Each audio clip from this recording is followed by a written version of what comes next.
नमस्कार साथियों, मैं अविनाश दास रेशनल कबीर यूट्यूब चैनल में आप सबका हार्दिक स्वागत करता हूं। मित्रों, यदि चैनल को सब्सक्राइब नहीं किए हैं तो सब्सक्राइब जरूर करें। वीडियो शेयर करके जन जन तक अपने सभी मित्रों तक पहुंचाएं। साथियों, जैसा कि आप जानते हैं, इस चैनल का उद्देश्य किसी भी जाति, धर्म, संप्रदाय या व्यक्ति विशेष को आहत पहुंचाना कतई नहीं है। इस चैनल का उद्देश्य तर्कशीलता को, वैज्ञानिक सोच को समाज में स्थापित करना, पाखंड, आडंबर, अंधविश्वास और जातिगत भेदभाव, लिंगगत भेदभाव को समाज से मिटाना, ये इसका उद्देश्य है दोस्तों। तो इसको बढ़ाने के लिए, इसको विकसित करने के लिए आप जरूर सब्सक्राइब न किए हैं तो सब्सक्राइब करें और अपने सभी साथियों तक पहुंचाएं। लाइक करें, कमेंट भी करें, अपनी मन की बात लिखें। साथियों, आज मैं वीडियो जो है एक कहानी के माध्यम से शुरू करूंगा और ये कहानी जो है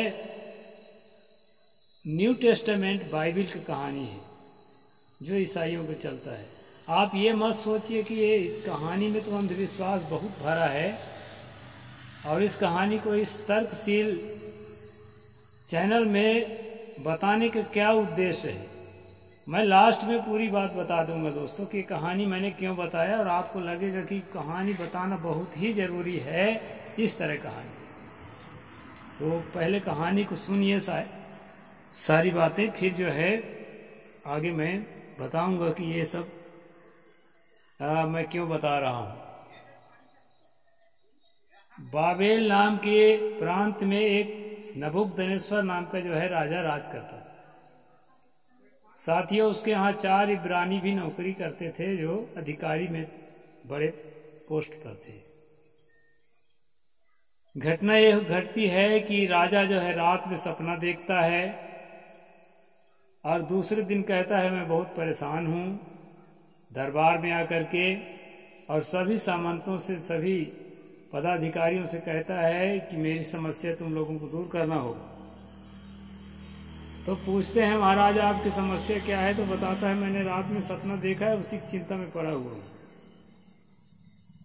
तो सपना को बताओ और उसका अर्थ बताओ। दोस्तों, सामंतों ने कहा कि महाराज सपना को आप बताइए, उसका अर्थ बताने के लिए तो हम हइये हैं। तो उसने कहा सपना को भी तुम्ही को बताना पड़ेगा और नहीं बताओगे तो काहे के विद्वान। मुझे लगता है उस सन की तानाशाह टाइप के रहा हो। और साथ साथ ये भी कहता है दोस्त, यदि नहीं बताओगे तो तुमको जो है छोटे छोटे टुकड़े करा के और मैं फेंका दूंगा, तुम्हारे घरों में भी आग लगा दूंगा। तो सब कोई परेशान हो जाते हैं और दोस्तों वो इब्रानी जो अधिकारी थे वो भी परेशान हो जाते हैं। फिर साथियों सब मिलकर के उपाय खोजते हैं कि क्या करा जाए, हमने तो कोई अपराध नहीं किया है, राजा साहब हमको मृत्यु का दंड क्यों देना चाहते हैं। फिर घटना क्या घटती है दोस्तों, दानिएल नाम का एक विद्वान रहता है, वो आश्वासन देता है कि मैं आपका सपना बता दूंगा। तो सभी लोग कहते हैं भाई आप कैसे सपना बता दोगे? तो कहा देखिए आप में हम में किसी में समर्थ नहीं है, एक परमेश्वर है आसमान पर, उससे हम प्रार्थना करते हैं, वो हमें सपना बता देगा, फिर हम सपने का अर्थ बताएंगे। सपना और सपने का अर्थ सब कुछ बता देगा परमेश्वर। तो दोस्तों आकर के वो राजा के पास कहता है कि महाराज मुझे समय दीजिए और मैं आपको बता दूंगा आपने क्या सपना देखा था। तो राजा नबूकदनेस्सर बोलता है दानिएल से कि तुम्हारे पास कल तक का समय है, लेकिन 1 भी मिनट ज्यादा नहीं है। कल तक का माने कल तक। दानिएल यह खबर लेकर अपने मित्रों के पास दौड़ा जाता है, लेकिन दानिएल जिस काम को करने का वायदा तुम कर आए हो उसे पृथ्वी का कोई मनुष्य नहीं कर सकता, यह असंभव है। दानियल कहता है तुम ठीक कहते हो, परंतु ये जो है, जो काम हमारे लिए असंभव है परमेश्वर के लिए असंभव नहीं है। परमेश्वर की महिमा इस तरह गाई जाती है दोस्तों। हम प्रार्थना करेंगे, यदि जरूरत पड़ी तो सारी रात, और परमेश्वर से मांगेंगे कि वह हमें उत्तर दे, ताकि हम मारे न जाएं। अपनी जिंदगी सबको प्यारी होती है। जब चारों इब्रानी नौजवान प्रार्थना करते हैं, परमेश्वर दानियेल को राजा का सपना और उसका अर्थ दिखा देते हैं। परमेश्वर की स्तुति हो। बुद्धिमान को बुद्धि आप ही देते हैं। आप छिपे हुए भेद उजागर करते हैं और अंधेरे की बातों को उजाले में लाते हैं। नबूकदनेस्सर के सपने को प्रकट करने के लिए आपका धन्यवाद। इस तरह वो लोग प्रार्थना करने लगते हैं। फिर क्या होता है दोस्तों? अगले दिन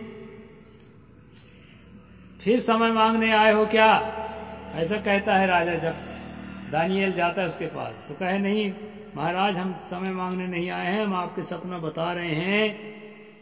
आपने एक बड़ी प्रतिमा देखी, मूर्ति सपने में। उसका सिर जो है सोने का, कंधा जो है चांदी का, उसकी टांगे पीतल तथा लोहे की, परंतु पांव मिट्टी के थे। फिर आपने देखा कि एक बड़े से पत्थर के आकर उस प्रतिमा पर पांव से प्रहार किया और उसके टुकड़े टुकड़े कर दिए। तो राजा साहब कहता, हाँ हाँ हाँ बिल्कुल ठीक, ऐसे ही तो मैं देखा हूं रात के। अब उसका अर्थ बता रहा है कि सोने का सिर आपका राज है, राज का प्रतीक है, और आपके बाद कम शक्तिशाली राजा होंगे। चांदी का कंधा आपका आगे पीढ़ी का प्रतीक है। और दोस्तों इसी तरह जो पैर का प्रतीक है, जो मिट्टी का है, वो जो है आखिरी में कुछ पीढ़ियों बाद आपका पतन होगा, आपकी राज घराने का। इस बात का संकेत है। ऐसा जो है दानियेल ने नबूकदनेस्सर राजा को बता दिया। तुम्हारा परमेश्वर सब देवताओं से महान है, और तुम बाबेल के इस प्रांत में उन सभी विद्वानों के अधिकारी ठहरोगे जिनके प्राण आज तुमने बचाए। सबको टुकड़ा करके फेंकवाने का वादा किया था सब विद्वानों को राजा ने। अब सबको क्षमा कर दिया, किसी को टुकड़ा नहीं करेगा। और जो है जिसने उत्तर दिया उसको सबके ऊपर जो है प्रधान सेनापति जैसे जो प्रधान जो अधिकारी है वो बना देता है। उसके साथ साथ उनके 3 अन्य इब्रानी साथी हैं, उनका भी प्रमोशन कर देता है। इस तरह से है दोस्तों एक कहानी का एक पार्ट। इसका दूसरा पार्ट ये है कि जब ऐसी घटना घटी तो दानियेल से जो बड़े अधिकारी थे पहले, उन सबको तकलीफ हुई कि उनके रहते रहते उसके सिर पर एक दूसरा अधिकारी थोप दिया गया। ऐसा होता है ऑफिसों में,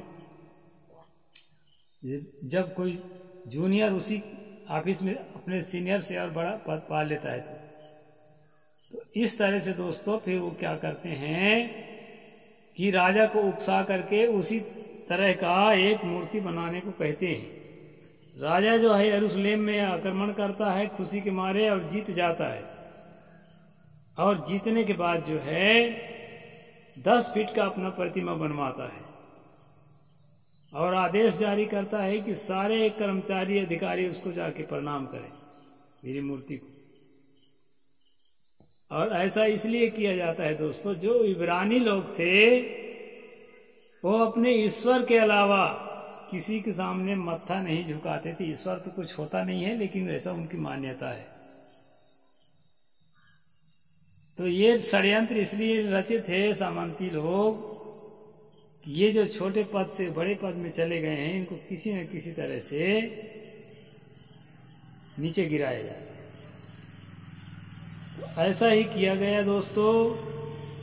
फिर देखते क्या है कि दानियेल तो बड़ा अधिकारी है, उसको बड़ी कुर्सी मिल गई है, लेकिन जो है अन्य जो उनके 3 साथी थे उनको बुलवाया जाता है कि तुमने क्यों प्रणाम नहीं किया मेरे मूर्ति को। राजा नबूकदनेस्सर तब दोस्तों वो क्या करते हैं कि बोलते हैं कि प्रभु हम लोग अपने मालिक के अपने परमात्मा के अलावा किसी को प्रणाम नहीं करते, हम लोग इब्रानी हैं, हमारा यही धर्म है। तो साथियों प्रजातंत्र में, डेमोक्रेसी में अपने अपने धर्म को फॉलो करने का अधिकार है। राजतंत्र में तो राजा की आज्ञा ही धर्म होता है ना। तो कहे कि इनको आग भड़काओ और भड़कते आग में तीनों को डाल दो। आग भड़काया गया दोस्तों, और फिर उसको 7 गुना और भड़काने को कहा तो 7 गुना और भड़काए। फिर वो तीनों लोगों को दाहकती आग में डाल दी गई। उनका नाम था, एक का नाम शद्रक और एक का नाम अभी गिना देता हूं मैं।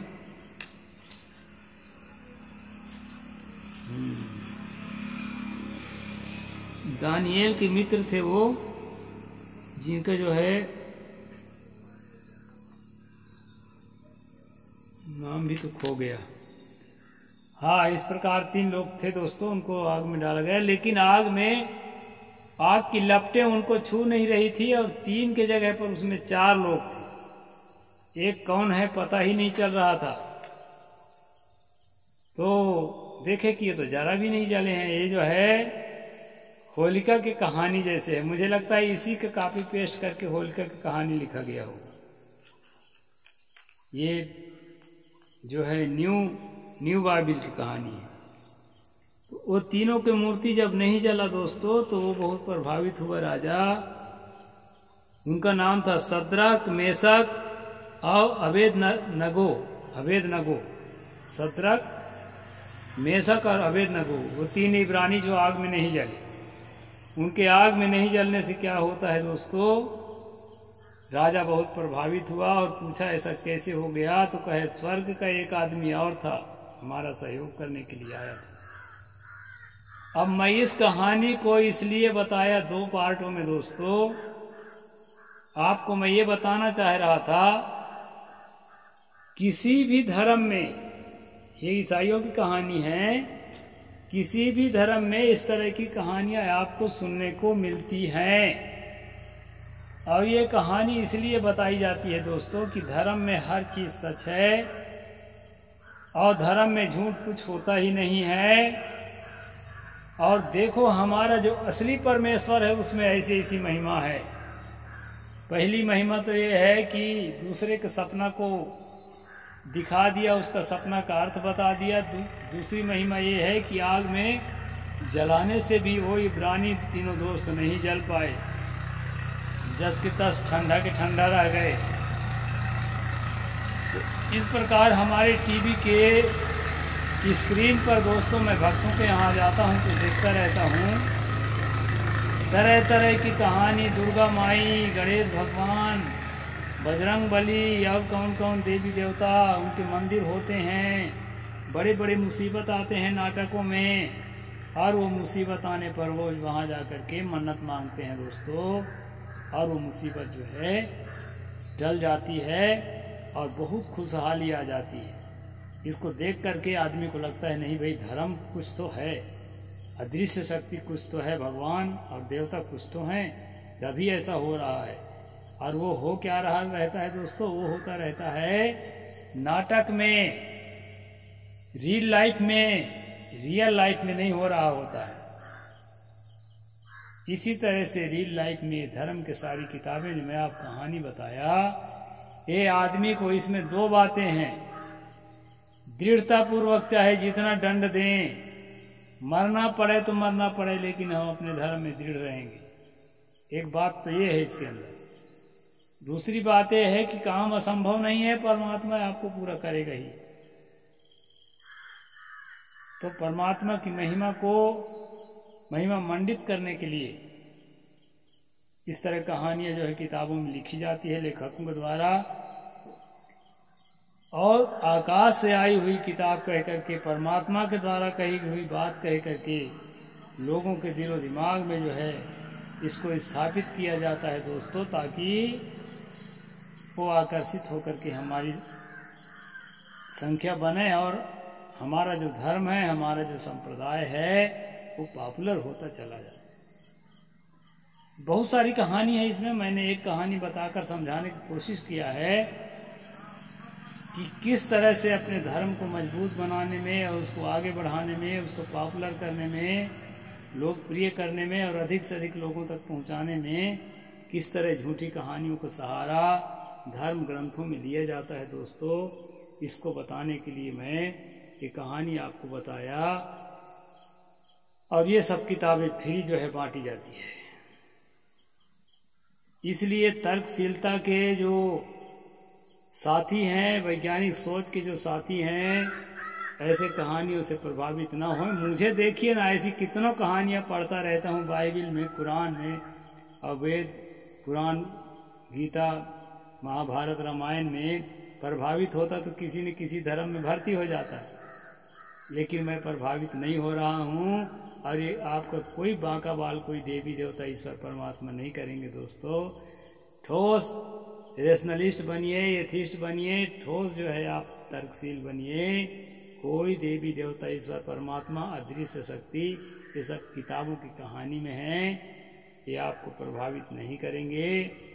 आप अटल रहिए, अचल रहिए, किसी भी धर्म की तरफ आकर्षित मत होइए। सारे धर्म जो है उसकी लिखी हुई सारी बातें लगभग 80 से 85% कचरा ही कचरा मिलेगा। इन सबसे आप बहुत सावधान रहिए। साहिब बंदगी।